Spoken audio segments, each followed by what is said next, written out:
Hello everybody, Dominomial here, and welcome back to another episode of Mario Party 3. Last time, we defeated Peach on the Blowhard map. In this episode, we're doing the Creepy Cavern Battle Royale map. Or Royal, not Royale. Damn it, Peach is back. Peach is back. Along with Luigi and DK.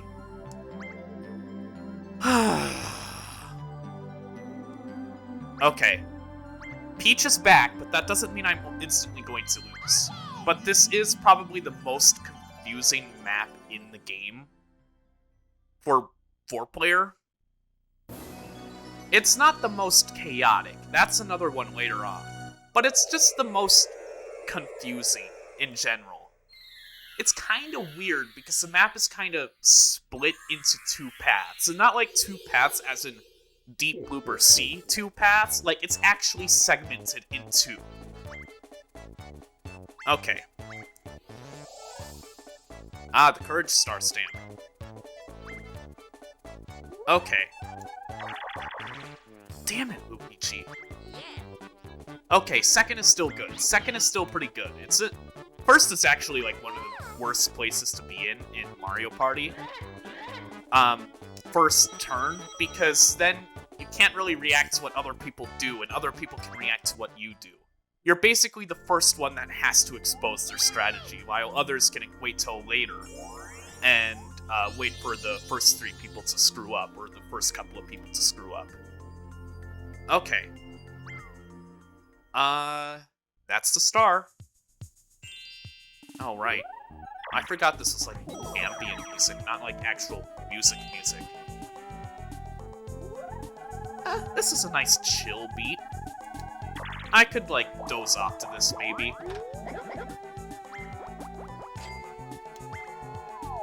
Okay.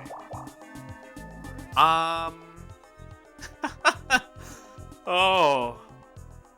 You're giving me the hard choices now, huh? Happening?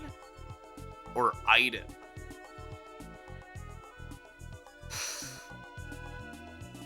Okay, I'll explain this map a little bit since I'm here at the map, like looking at the map. So see this railway? There is a minecart that goes from right to left, or left to right. Since the thwomp is on the right, the minecart is going to the left, and it's going to chase me to this spot over here. And then I'll be forced to move up along this path to the second minecart, or railroad. Since the thwomp is over here on the second one, it's going to go right whenever a happening space activates. And also, if the womp is within, like, if you pass by the womp, or the thwomp rather, sorry, I keep getting the names confused. If you pass by the thwomp, then you can pay 5 coins to ride the minecart to the other side. Granted, if you're able to jump on in time with the action time. It's one of the harder and more strict action times, too.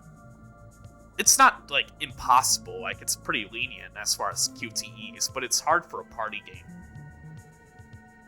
Now then, let's talk about the giant womp in the room. This womp, he is sleeping. Yes, the open eyes don't suggest it, but he is sleeping. The only way to get past him is to activate one of these happening spaces that aren't on the railroads, because then he'll just toss and turn in his sleep and he'll flip over. So if you activate one of the happening spaces, he'll be blocking the left path and open up the right path. But what if you don't land on the happening spaces, but you need to get past that womp? He accepts skeleton keys just fine. Skeleton keys or mushrooms. So, yeah.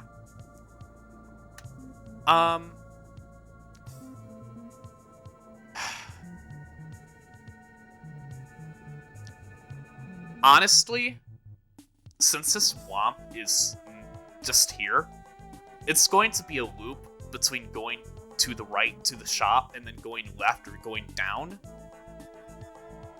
I'm just going to activate the happening to get a quick lead on the happening star, and also just to get the hell out of here, because I don't want to compete for that first star. It's kind of stupid and out of the way.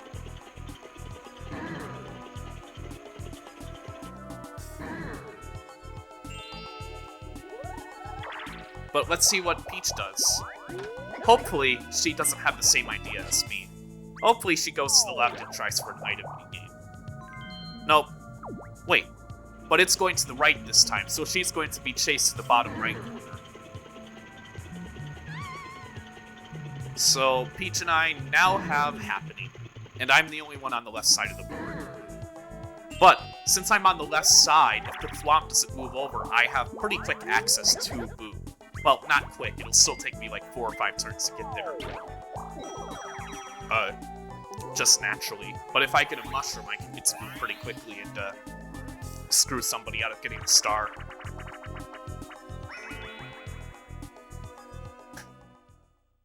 Okay. Let's do this. Let's see how fast let's see how consistently I can time mash. You know what I mean. Let's see how good of a rhythm I can keep up. Oh geez, my mashing is awful today.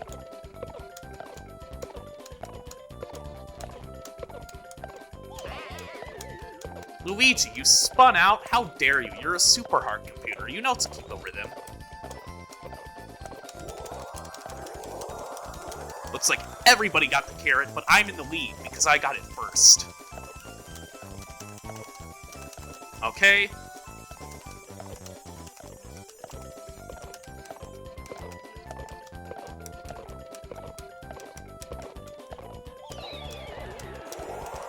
No.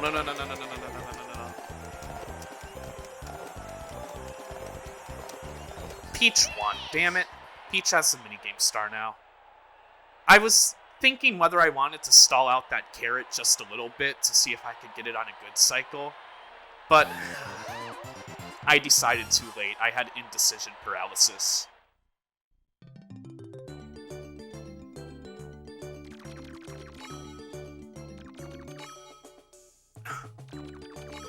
So Peach has coin happening in minigame. That doesn't matter because it's the beginning. But I am tied with her unhappily. Well, Luigi has coin now because he landed on the bank. Okay. Baby Bowser. I kinda didn't want you this time around, actually, Baby Bowser. You kind of...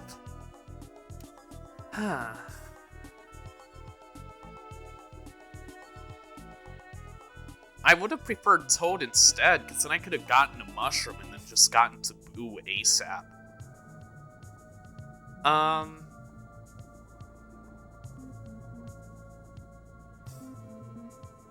Well...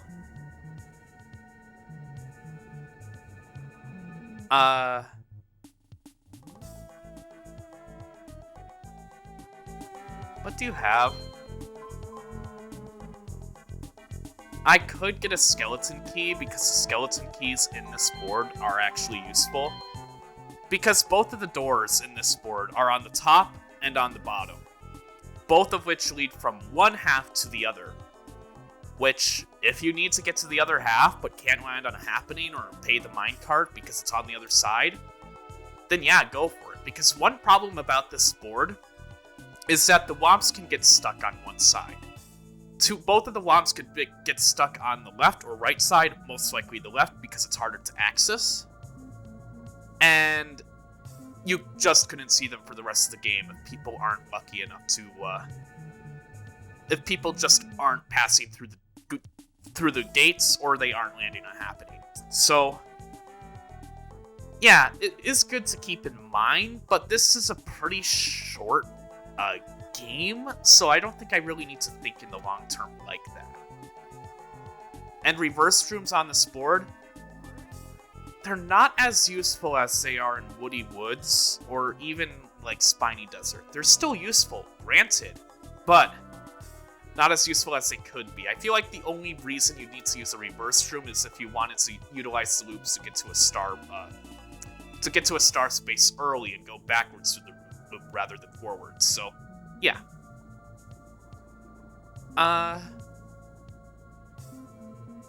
With that being said,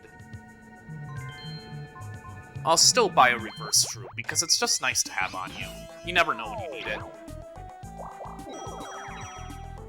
If I win this next minigame, I can also pay the toll to actually get to the star area. And everybody is kind of stuck here. It's going to take a while for them to even be able to get up there unless they know to buy a reverse room and use that to go backwards.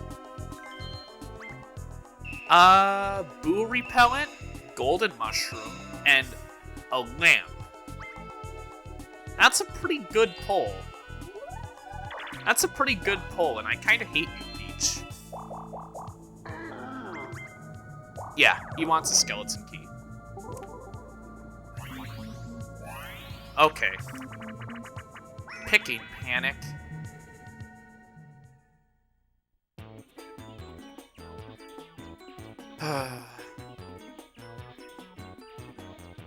I could just try and sabotage Peach so that she can't use the lamp next turn to get to the star. But honestly, I think it would be better off for me to have Peach get the star right away so that it'll move to a different location. And also, I'll actually have coins instead of no coins. I definitely considered sabotaging Peach, but I don't think I want to do that, as much as I hate her. And as much as she's a terrible cherry tosser. It looks like I didn't even need to sabotage Peach, because they just straight up got better RNG, and she was bad at tossing. And I was bad at catching for a little bit. Okay, Peach, if you want to sabotage yourself, that's also fine. So now everybody has minigame star except for me. Or wait, no.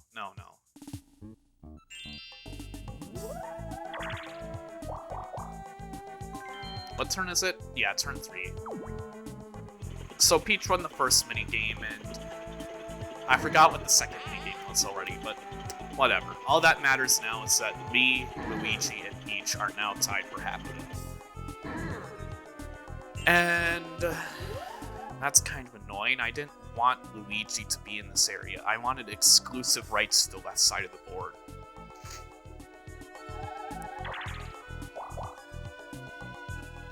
Two, 3, 4, 5, 6, 7. Or 1, 2, 3, 4, 5, 6, 7.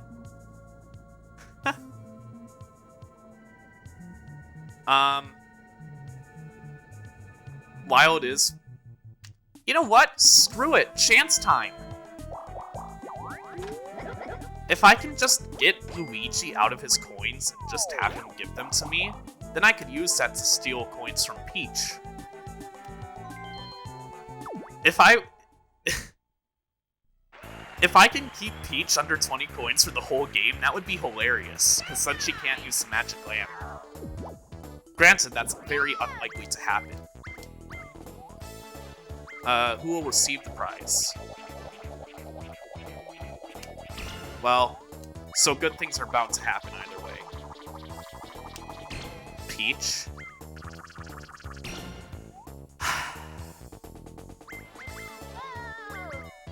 I was hoping for coins, but, you know, it's not that bad. Because if I went to the right, I would have skipped past Boo. So I just need to win this minigame and I'll be able to steal coins anyway.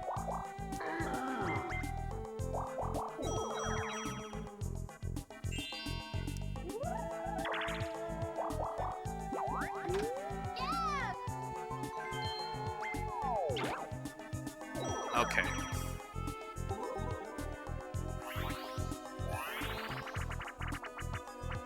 Bounce and Trounce. I never win this minigame. But I'll try and sabotage Peach because I don't want her to get 20 coins. So, Peach, you're going down whether I'm going down with you or not. Whoa.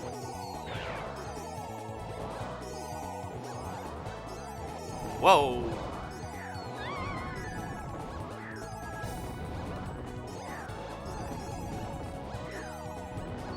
Well, Luigi won. That's fine. Peach didn't win. That's all that matters.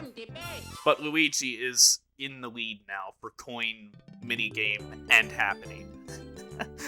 So he is in first. But Peach is the biggest threat, because she has the quickest access to a star.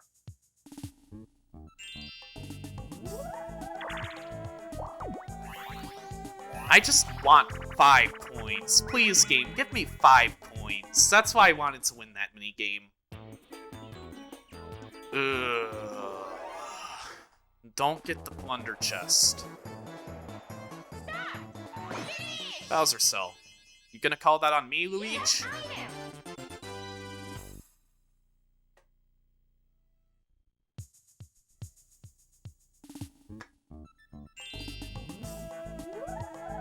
Okay.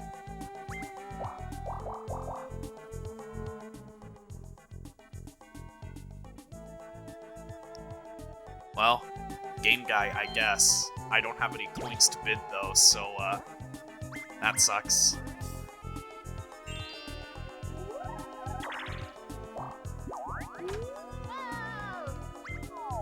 Okay.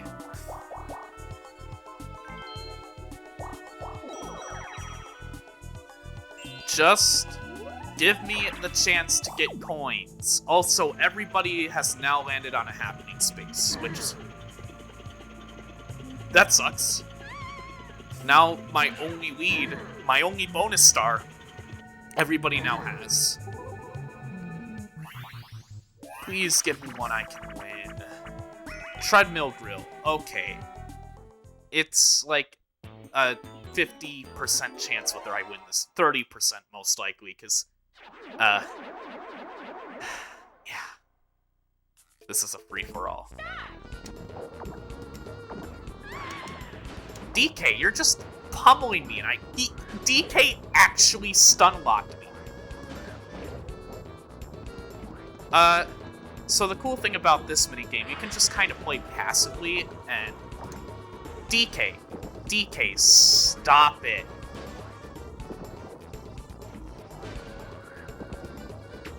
DK, get squished.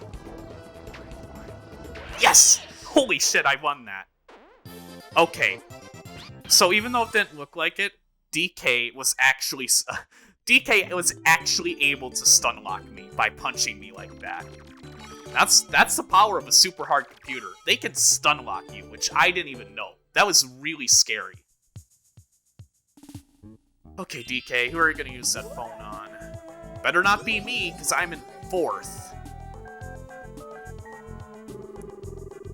Peach? What?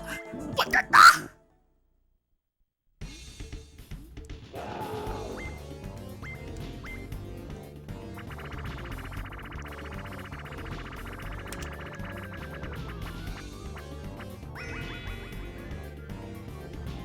I just barely mistimed that. 3 out of those 5 options meant losing all my coins.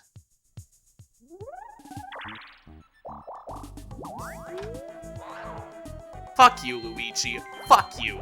I hate you, Luigi. You're awful. You're not kind. You're just a rude asshole. Ha! Get another skeleton key, bitch.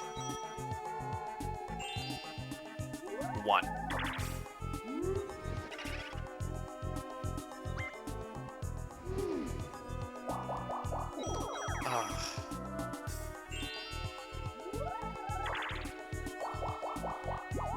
Well, whatever. I still have a chance to get to Boo. Because I have a reverse shroom. In this map, the reverse shroom is still useful because you can still abuse Boo like you can in any other map. That's kind of why I got it, because I wanted to use it for Boo, but I don't have coins at all. Oh yes, and DK is going to not get the rare item that we haven't seen yet, because the game doesn't want to show off that last rare item, even though it's the most wacky item in Mario Party history. Ice Rink Risk. Good. Not Messy Memory, even though I can win Messy Memory. Just let me win. Let me win, please.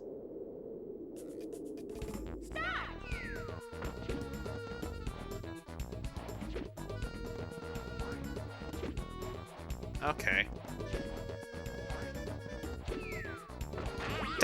Well, Luigi's dead. That's a little bit freaky. Peach. What the hell, Peach? How did you dodge those? Screw you too, Peach. Screw you too.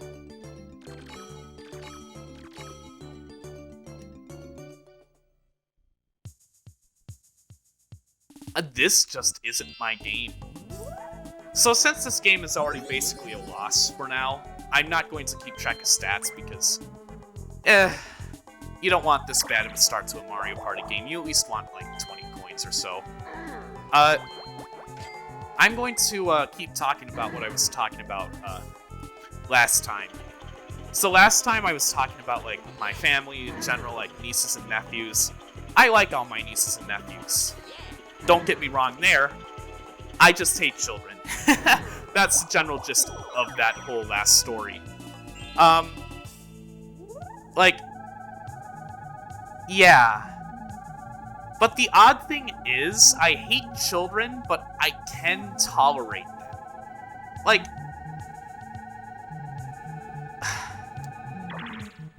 let me put it like this. I'm just gonna go right and, go to Boo.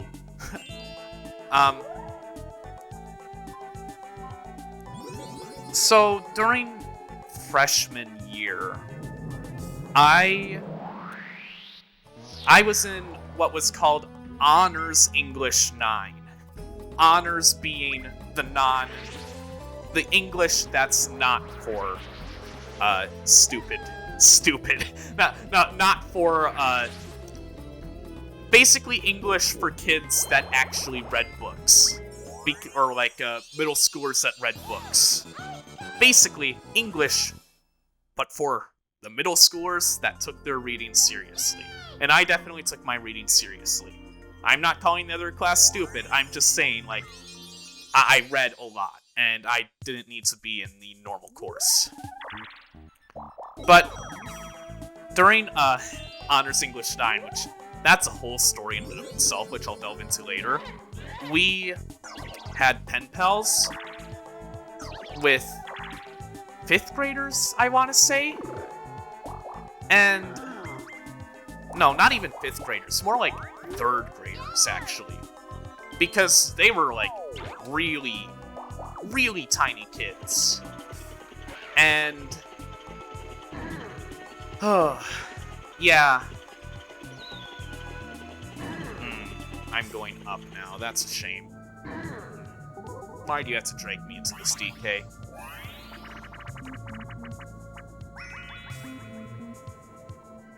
But, I already hate talking to people.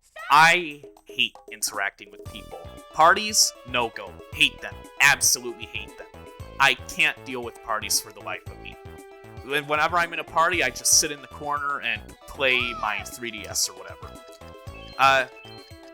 But I already hate interacting with people, but I can still interact with people like one-on-one or like in a small group if I need to. But interacting with children is an entirely different thing. Especially elementary schoolers, because, like, they're still children. Like, they still have the same thought processes as younger children. But they also don't like to be treated as if, they want to be treated as equals, essentially. So you can't go like, ooh, like, peekaboo. Well, no, that's like actually like legit, like infant talk. But so whenever I had to talk to my 3rd grader pen pal, I don't know what his name was, and I'm not gonna say it anyway, but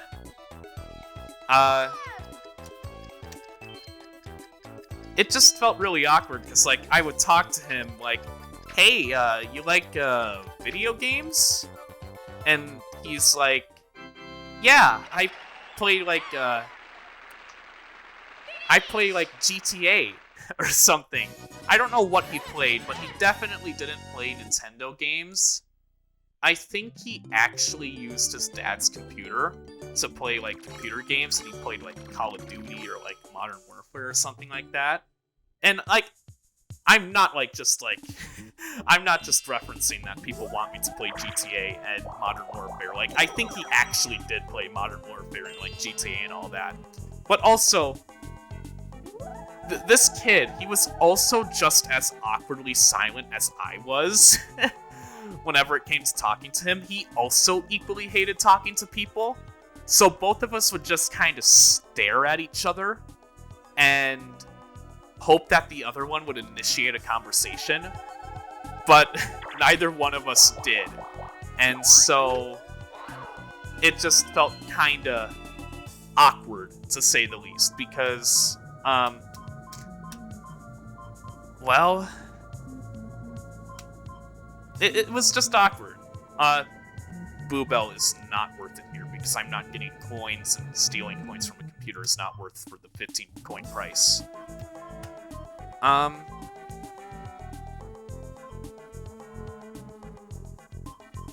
gonna skip. So we would just stare at each other and hope the other would be the first to initiate a conversation, which... the kid never wanted to interact with me. And so I'm like, oh, what are you writing about? And awkwardly changed the subject because we did have to meet up to talk about what we were writing. And he would just say, like, oh, like, he would just say, I wrote a poem, or I wrote a fan fiction, or like whatever they were doing in those units in grade school. Also, Donkey Kong used a dual glove, which initiates a duel without having to land on the same space within the last 5 turns, in case you're wondering what's happening in the game right now. So, yeah, interacting with those kinds of kids, the very silent types, is even more awkward for me, because I just feel like I'm talking to a brick wall, and I don't know how to get them entertained. And every month or so, we would have to write letters to our pen pal, like, Dear Pen Pal, this is what's been going on with me lately. How are you doing? It sounded almost kind of robotic in a sense. The pen pals would have to, like, try and do, like, something a little bit unique, or, like, they would just talk about what they were doing. But also, like, since they were also kids, they also got really passionate about, like, certain topics. Like, oh, I went fishing with my dad, and I caught, like, a 13-inch bass. And it was, like, such a hard struggle. Like, it took me 5 minutes to reel it in. I'm like, aw, how adorable. Because, like, you could tell that the kids were getting really into, like, describing some of the things. Not my pen pal. Not my pen pal. He was just like, oh, I've been playing video games, and I recently got the new Xbox game that came out, and there would be, like, at least, like, 6 typos. Like, you're writing this on a computer. Like, I was in a school system where it primarily used computers for education. Like, every student had a laptop, and, like, even the elementary schoolers, while they couldn't actually take the laptops home, they could still use them in school, and they were typing them. And I don't know how you misspell so many words when you're using Google Docs, when it automatically spell checks for you. Maybe they had it off or something because they want to teach children how to actually spell rather than rely on spell check. But yeah, that actually makes sense. But still, like, my pen pal was super quiet and super untalkative, and everybody else got pen pals that were so passionate about certain topics. Like, oh, I went fishing, or, like, they would talk about, like, maybe, like, how they changed their hairstyle, or I don't know. Like, if I got one of the more talkative children, then I wouldn't have to like work so hard to try and entertain the pen pal I got, because, well, I could just listen to them rant and they would be happy. Guys, this is how you please children. If they just start talking a lot, let them talk, let them rant. You don't have to listen to them. You just have to go like, yeah, and then what?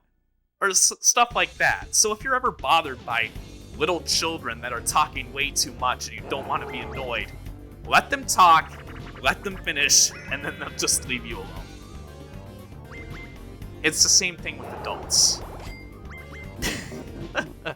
I can't believe I'm giving advice on how to not be as annoyed by kids.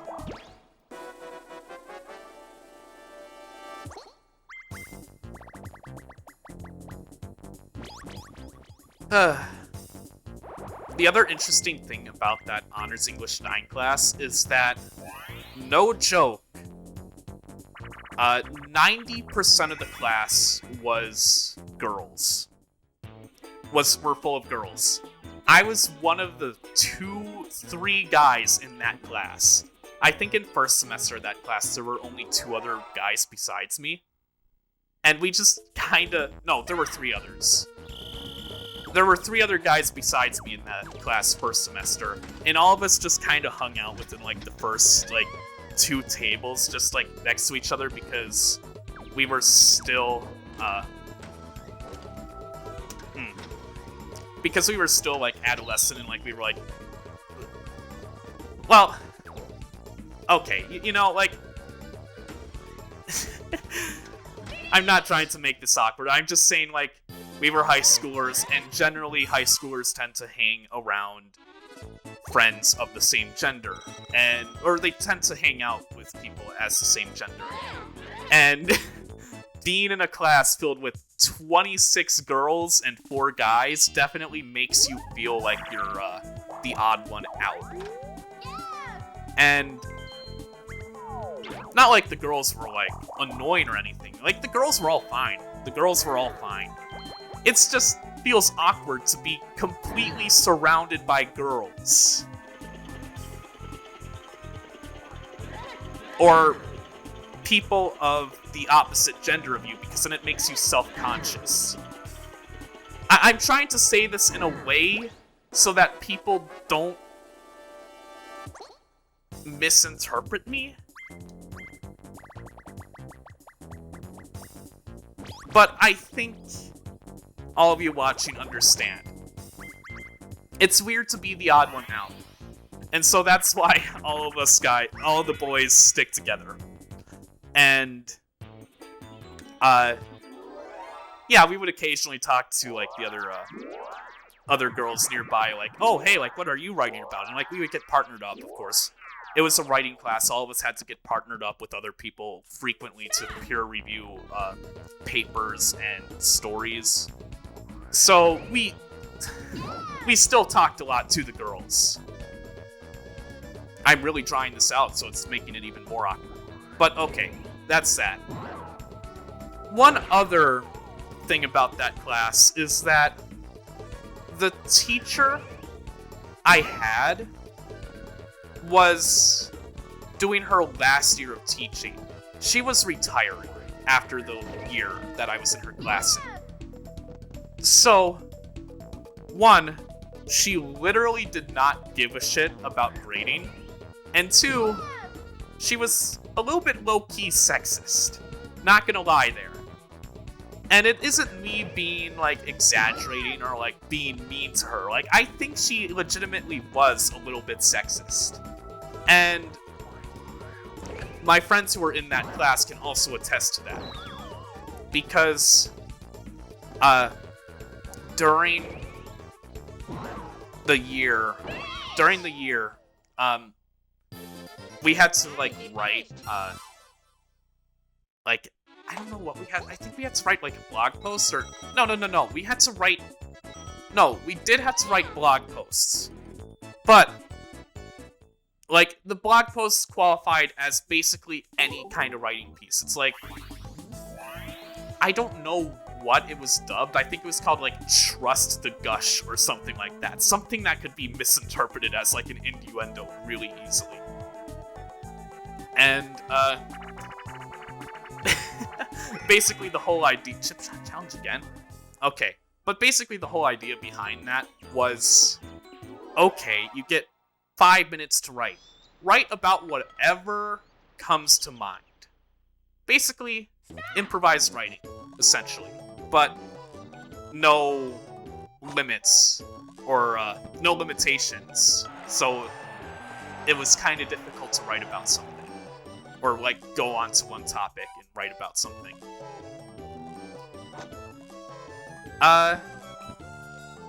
And, like, the blog posts, we were supposed to have, like, 2 blog posts or something like that, or 1, I don't know for sure.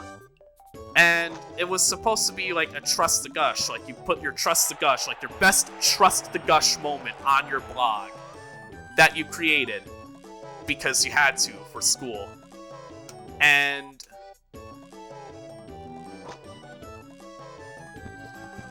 oh, I missed. And you would have to read it aloud in front of the class.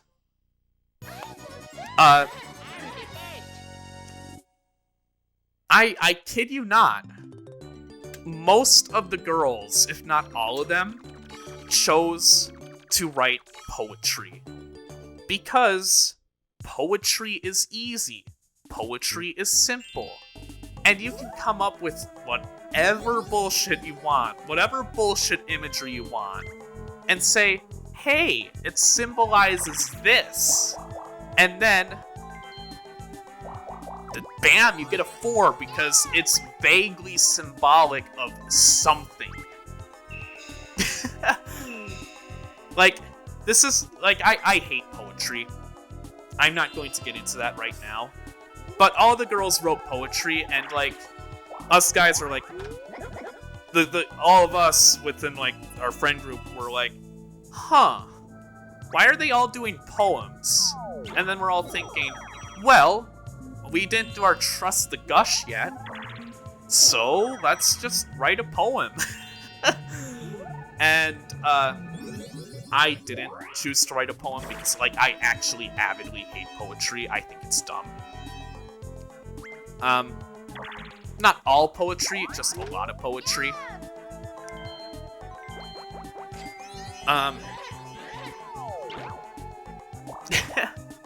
So,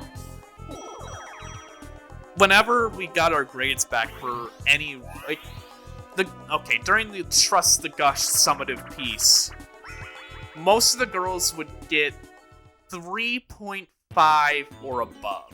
Sometimes there's a 3 if the poem was actually kind of bad or, like, kind of questionable. But most of the time they would get good grades or above average grades. One of my friends wrote a poem, and he only got a 2.5 out of it, which I guess in a letter, like, point scale, that would be like a B-. Hold on, let me focus on this.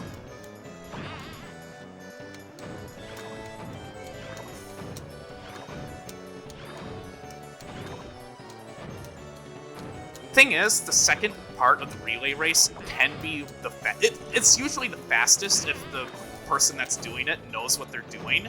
But I messed up a few times, so it's not.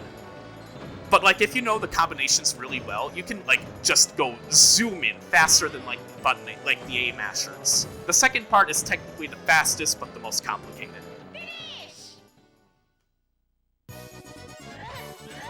So, yeah. Most of the class got 3 or above, because they were girls. And then I checked with all the other guys what they got for their grades on, like, their poems, and they said, I only got, like, a 3. And that was when I redid it. Like, my first grade was, like, a 2 or 2.5. And I'm like, really? Why? And they're like, I don't know. Like, I wrote a poem that just... I wrote a poem. That's what all the girls did. They just wrote poems. I don't know why I got it treated any differently than they did, but yeah. So that was a little bit biased rating, I guess. Where is Luigi going? And there were other instances of where the teacher just was clearly biased against the guys. Because... okay. You know how at the end of the semester you usually have to do a final? Like, a semester final, like the ultimate project or whatever for the semester? For writing class, you just had to write. I think our project was, you had to write something inspired off of art. You had to write a story inspired by a random piece of art you were assigned to. I don't remember what piece of art I got, but my story, I put a whole lot of effort into it. It wasn't good, mind you, but my story was like 6-7 pages, single-spaced. Meanwhile, everybody else's was about that, but double-spaced. And it took me a few days to actually get a story down, like, figured out what I wanted to do for a story. But once I did, I just went on a writing surge. Do you want to know what my grade was for the project that I spent hours of my life on? Trying to come up with, like, the most creative, interesting story possible. I didn't get a grade for that story. The teacher never actually graded that final summative. Like, I checked after the semester, I didn't get a grade for it. I passed the class, so I think she probably just threw in a 3, like, okay, I'm not gonna read this, just take a B, because you put in a lot of effort. But I didn't see that B. I didn't see that B. I never got that grade back from the teacher. So, I don't know what was up with that. But everybody else got their grades back.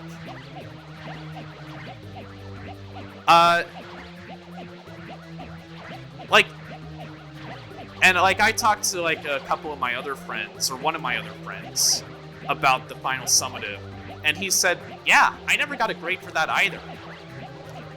And we were like, huh, do you think the teacher could be sexist? And we both agreed, yeah, that's probably it. Okay. So I'm talking about this teacher and saying that she's sexist or whatever, and that she hates guys. But, like, she was actually a pretty nice teacher, like, beyond that. She was one of the most chill, laid-back teachers I've ever experienced. She was, like, my favorite teacher in my first year of high school, even though she was sexist towards me. So, the reason why that is because she literally just did not give a fuck. She would swear in the class, like, a lot of the time, and during one moment in the class, the teacher was like, okay, everybody, on the count of 3, let's all say fuck. 1, 2, 3, fuck. Because, I don't know what the context was for that, but, I think one of the projects got delayed or something, or, like, we couldn't, like, check out, or, like, we couldn't, like, get the class, like, to check out, like, a book that we needed to read, and so, like, she was like, oh, this is so stupid, and I hate it. Come on, class, say it with me. 3, 2, 1, fuck.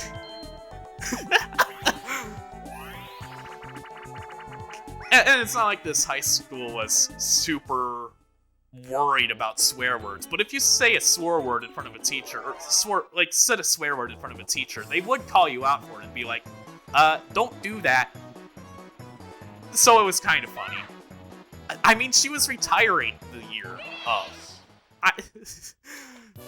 If she was gonna get fired, who fucking cared? She didn't care. She was going to retire. And honestly, I'm kind of fine with that mindset. Just go all out in the last year. Do whatever the hell you want.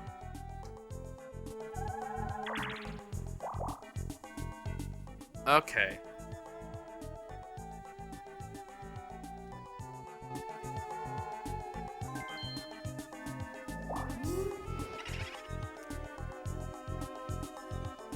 Okay. I can't steal from Peach because she has a Boo Bell, unfortunately. I could just waste Boo on her and use up that Boo repellent, but I'm not going to do that. I'm just going to steal from DK.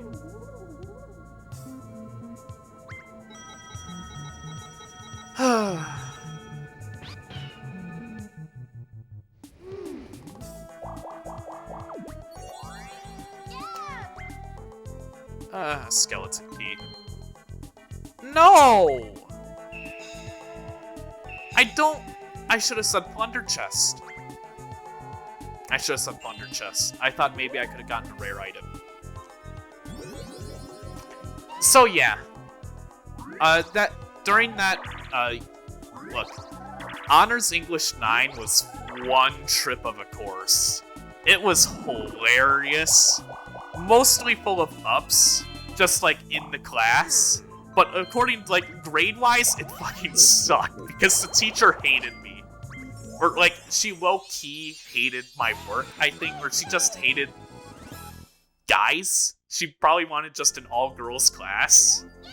And she's like, I'm gonna take it out on the grades.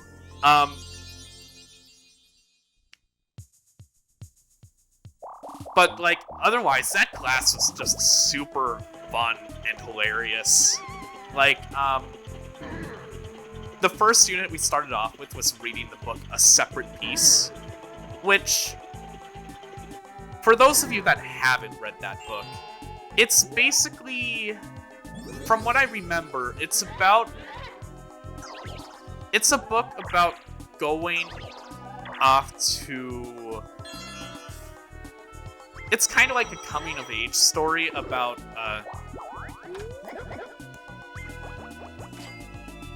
two guys, like, living in the same college or whatever, living in the same dorm. Probably college. And one of them is jealous of the other. So when they both climb up the tree, suddenly a sudden spurt of jealousy comes on to, like, the guy behind, like, to, like, the main pro tag. And then, like a dick, he just pushes the other guy, his best friend, off of the tree. And, so he pushes him off. And then, like, he has to live in the same room as him. And, like, thing is, like, he was jealous of the other guy for, like, being really good at athletics. And, oh,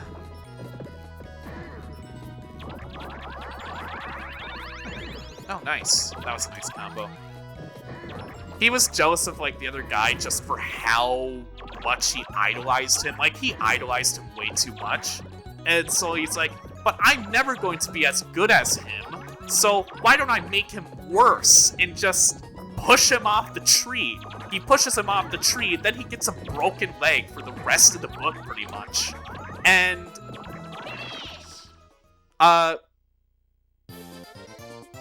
and then at the end, or like 2/3 through,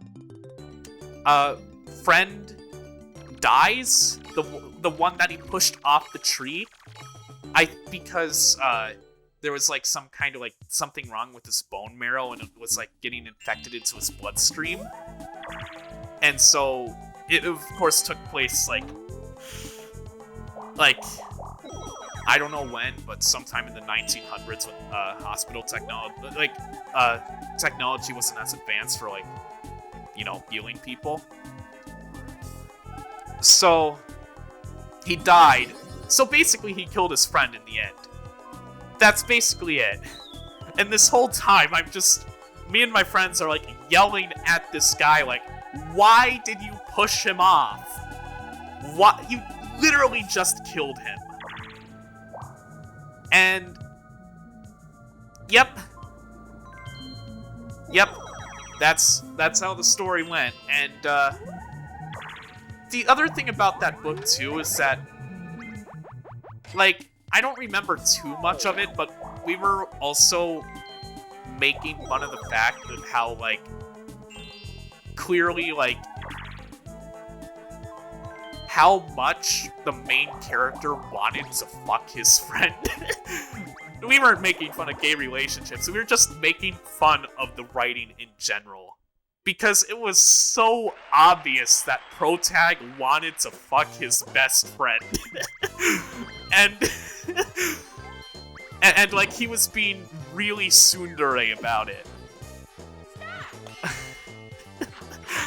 I think it was, like, one of the most boring books I've read. But also one of the most hilariously stupid to make fun of.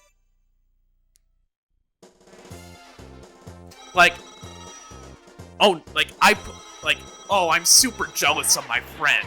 I hate him. I hate how much everybody loves him, how good he is at aesthetics, and how much the girls like him. I'm going to push him off this tree. And then later, like, once he's actually, like, handicapped, he's like, oh, like, I really like my friend, though, like,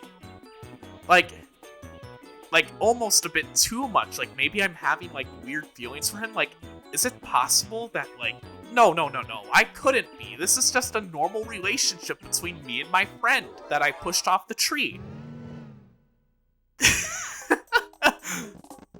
So, yeah. That book was just... oh... it was pretty hilarious. But I was jealous of my friend before, but now that he's handicapped, I actually like him now. Like, I think I might be, like, romantically interested in him. Wait, no, I can't tease that idea.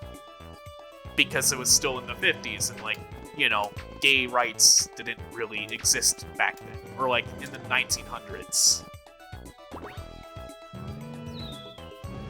No. That book was just kind of hilarious.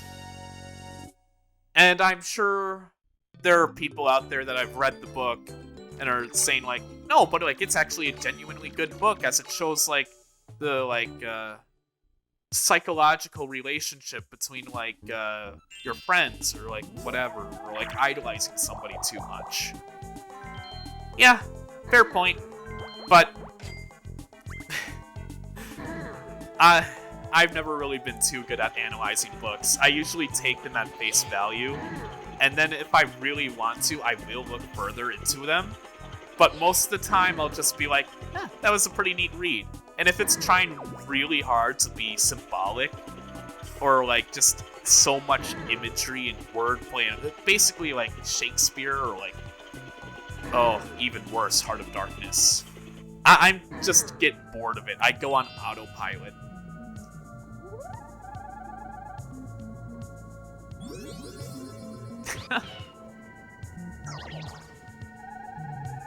Okay. 11. Yeah, go on autopilot like I am for this game of Mario Party. Well,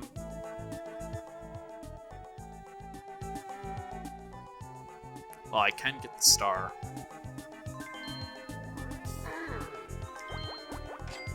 Wait, no, I can't. That's literally what Luigi tried. Damn it. Whatever. I'll still get happening.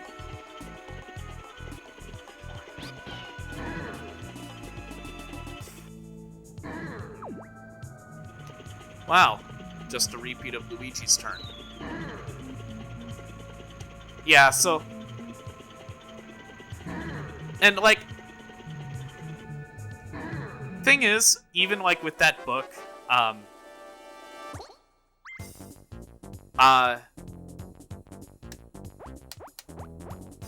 it was also really kind of funny to see, like, all the other students, try and talk about the book while, like, talking in, like, book talk rather than, like, just normal talk.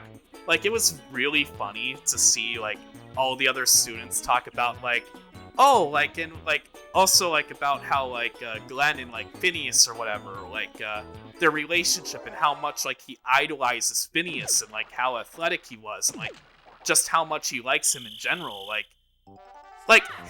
they were trying so hard to avoid the word gay.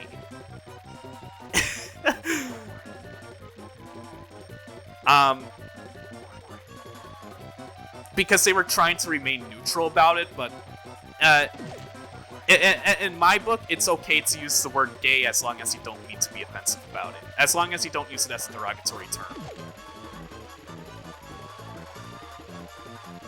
Or they would use words like homosexual or like, yeah, homosexual if they wanted to dig in deep and just say it out loud without actually being blunt about it.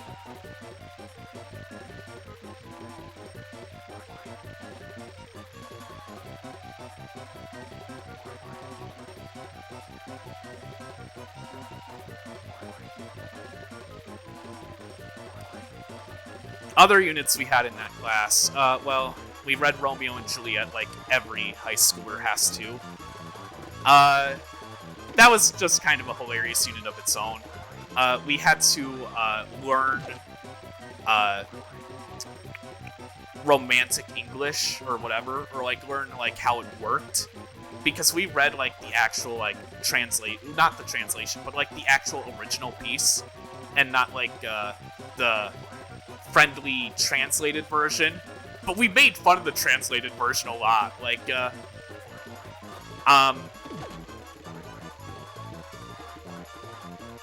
we made fun of the translated version a lot because we had it on us, but we didn't use it like the regular English 9 class did.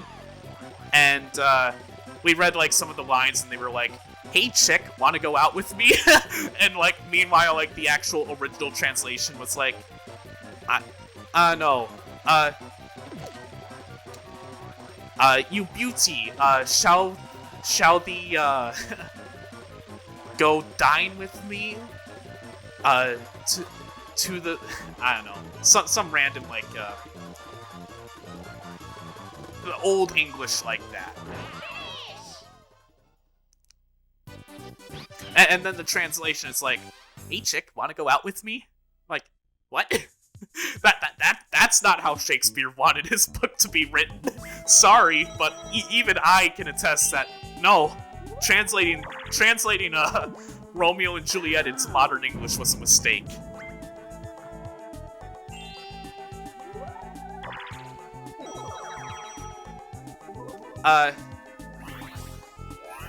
And we also had one war book from like kind of like the Victorian era of Europe, where we read like, I don't know the exact book name, but I think it was like To Be Earnest or something, or like Earnest to Be Earnest, or like Troubles of Being Earnest. And the whole book was basically about, well, it was about a guy named Ernest, and it was about how much of a liar he was, but he claimed that he was being honest or earnest. I don't know, the only thing I remember about that unit is that the teacher forced us to try and read it in really bad British accents. Or in like a British accent, but all of us were really bad at it, so it was just a clusterfuck. All of us voiced a character or two. because there were so many characters in that book. So it was like a class read aloud, but with terrible British voice acting from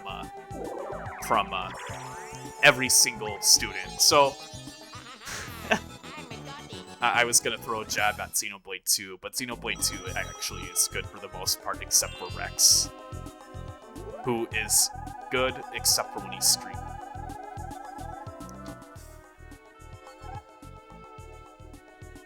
No. I'm just gonna use the mushroom. When else am I gonna use it?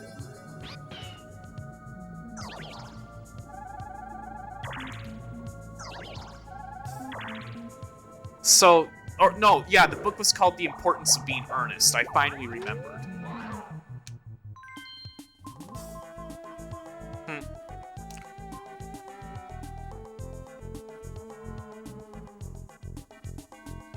Well,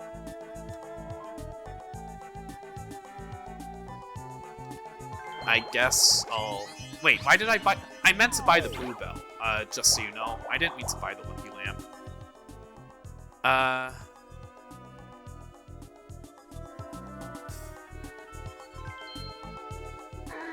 Don't ride.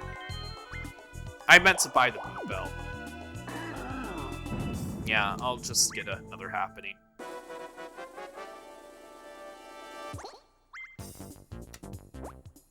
Yeah, let's do it for all our money, because I have nothing to lose. And if I win this, I'll get the coin star plus happening, so I might actually pull this off. Yeah! Start! Finish! Damn it!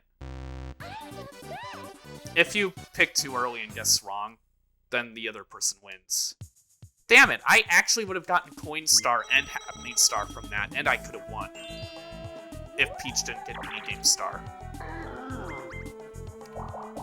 Well, whatever. I'm gonna have to review this map anyway. So yeah, Honors English 9. I somehow went on a whole rant about that during this whole video. It was fun. It was really fun. I don't hate the teacher. I genuinely liked her, even though she kind of hated me. And, I just liked all the stupid experiences in that class. I mean, look. Honors English 9 was certainly better than all the other English classes I took. Creative writing, I already told you about. That teacher was, like, insane. And,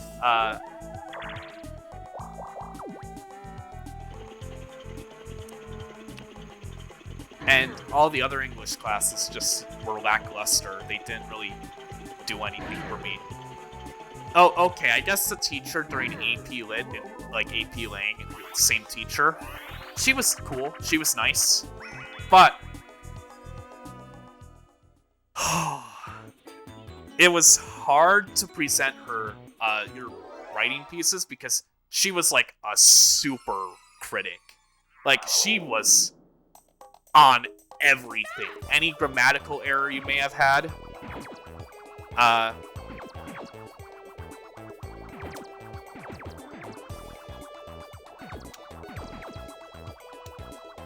Wow, perfect.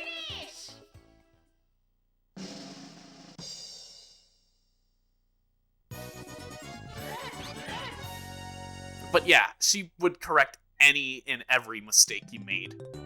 And she would always be disappointed. And whenever she was, like, happy about a piece, she would, like, show it off in front of the class, like, hey, you can't believe it. Student X here wrote the best piece, like, I've read in years. Like, if you want an example of a good piece, you look at his, or hers. I don't know. That was the teacher I tried to start an improv club with, but she gave up after the first meeting because there weren't enough people.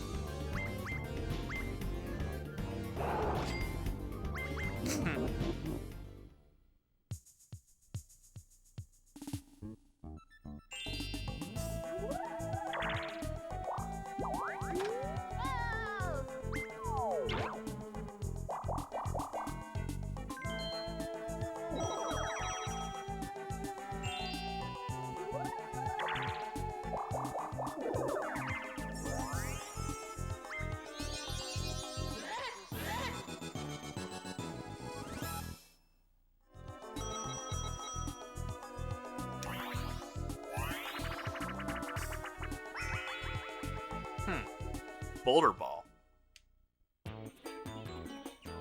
You know, it would be funny if I ended with 0 coins, 0 stars.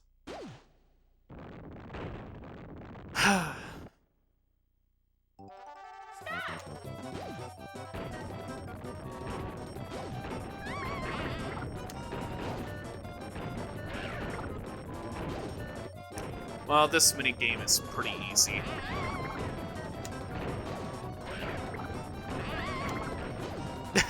This minigame is easy against AIs.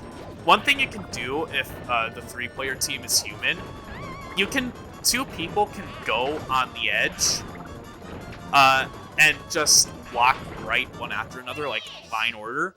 And so if you're both against the wall, if one person gets crushed, the front person, then the back person can still push them up, even though they're technically supposed to be falling, or at least maintain their placement.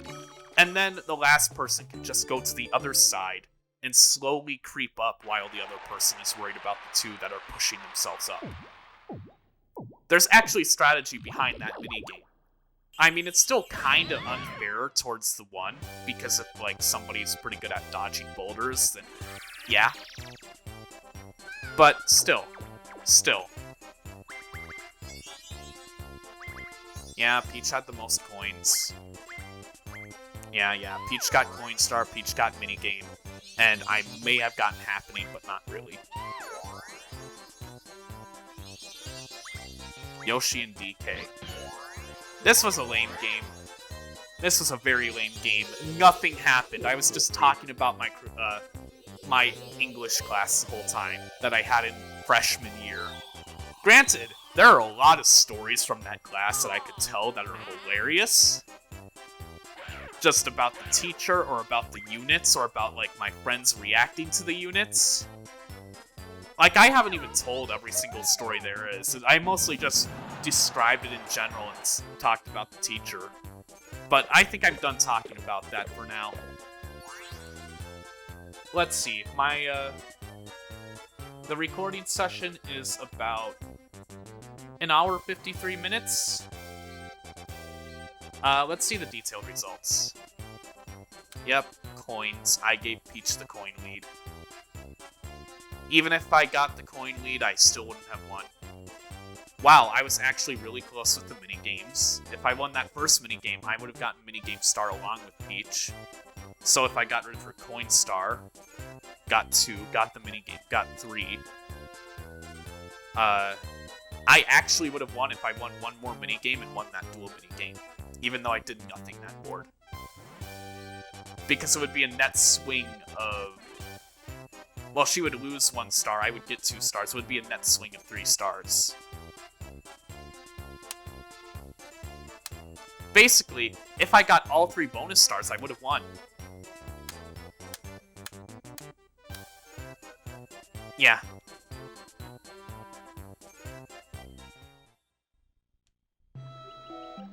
Well. Welcome to the 3rd failed attempt. I can grant you 1 more chance.